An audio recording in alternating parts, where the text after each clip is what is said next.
What's the actual shelf life for these desserts? So anywhere between 1 to 4 days is the great shelf life of all the desserts and cakes that we cater to. What do you think is the one thing that you are doing absolutely the best for the industry? So we are very honest and very clean with our ingredients that we use. When was the first time you received order on Instagram? So it was very exciting for someone, just going through my page and saying that your page looks really nice. What is that one accident recipe that you made and it became your bestseller? So one such recipe just came to my mind, why not let's add water? Something that people can't believe that there's no milk. So you are surrounded by desserts every day. What is that one thing you learned from them? I have a sweet tooth and I understand that there is a shelf life associated with desserts. So what's the actual shelf life for these desserts? So anywhere between 1 to 4 days is the great shelf life of all the desserts and cakes that we cater to. And comparatively, if we see to the other desserts that have a greater shelf life, it's only because of added preservatives, which we prefer not to add to any of our bakes, and that's why we focus more on pre-orders and we bake it fresh every day. So you mentioned that you don't have any preservatives. No, we don't add any You don't have any preservatives. So I just wanted to understand one thing. When you say a lot of things are about preservatives that people should be worried about. So what do you think is the one thing that you are doing absolutely the best for the industry?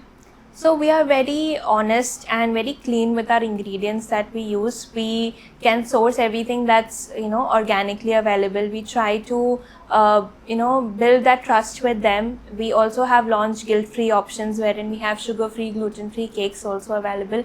So we try to educate our customers of what we are providing it to them and why do they need to pre-order with us, because every ingredient is thoughtfully processed for them and every cake is thoughtfully made for them, be it your flavor, be it your flavorings or anything that can get paired up right way, and according to your design we make sure to get you the right product which equally looks good and tastes good as well. So you remember us for that. So coming to that Instagram reels that you mentioned about, a lot of thought goes into it. So when was the first time you received order on Instagram? How did you think about it? How did you walk? Can you walk us through that day? So it was very exciting for someone, just going through my page and saying that your page looks really nice, the cakes that you make look really nice. Being a self-taught baker, for me to get that compliment was something that I've not learned it from anywhere. It's just that my regular practice has got me where I am today. And I was very excited to, talk to them about what they are looking for. And I was happy to share my references as well, because we, equally share ideas and we are open to whatever they want.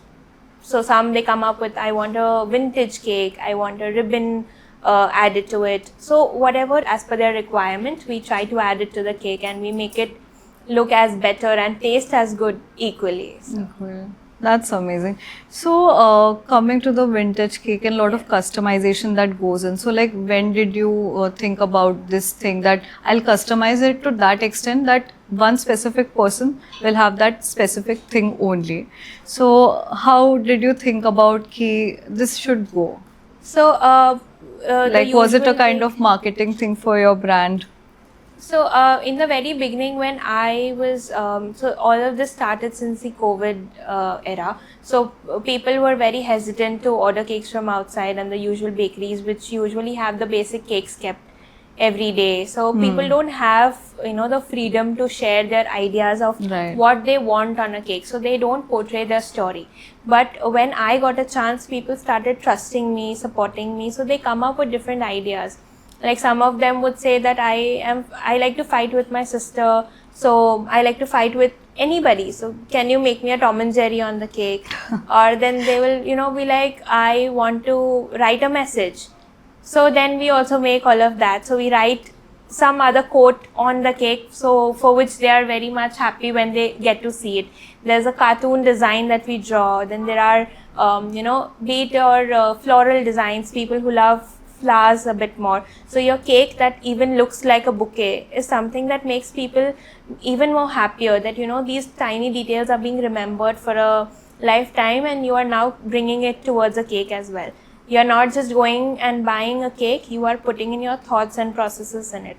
So like if there's a group of 3 or 4 friends, they'll come together and they'll be like, I recently made a cake which said, the girl likes shopping, she likes particular brands as per, we say H&M, Zara, Gucci, particular perfumes as well. So we added all of these little elements on the cake and her name, happy birthday and her name. So this was something that gave her a lot many compliments, as well as they got to ask after even having the cake. So they now know that they get a custom design for which she is happy, and having the flavor of the cake, everyone else is also happy. So they have this balance right there, so which makes it even more better. Okay. What is that one accident recipe that you made and it became your bestseller? That has to be my brownies. So Brownies. I initially started with making egg-based brownie. That's as the basic recipe says. But here, as I can see the market, they don't prefer going for egg-based versions. Brownies, yeah. So I wanted to personally go something with eggless. So I tried many recipes, using milk, condensed milk, and other variants as well. But the texture just didn't work right for me. So if I don't like the taste, I don't know how can I, cater. So one such recipe just came to my mind. Why not? Let's add water. So Water? people say water and chocolate are enemies, but for me, I said let's give it a shot.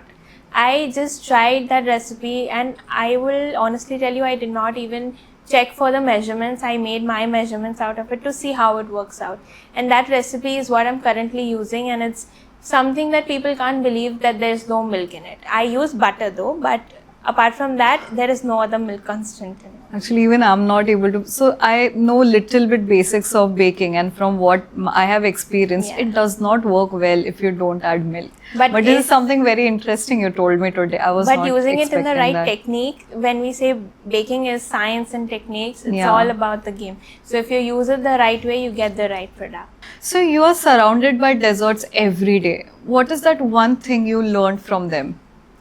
To maintain balance, I would say. Maintain balance. So it's very simple, maintaining a balance in your dessert. It's not just sweet. It shouldn't be just sweet. There's depth, there's texture, there is, flavoring to it. So that's how life is.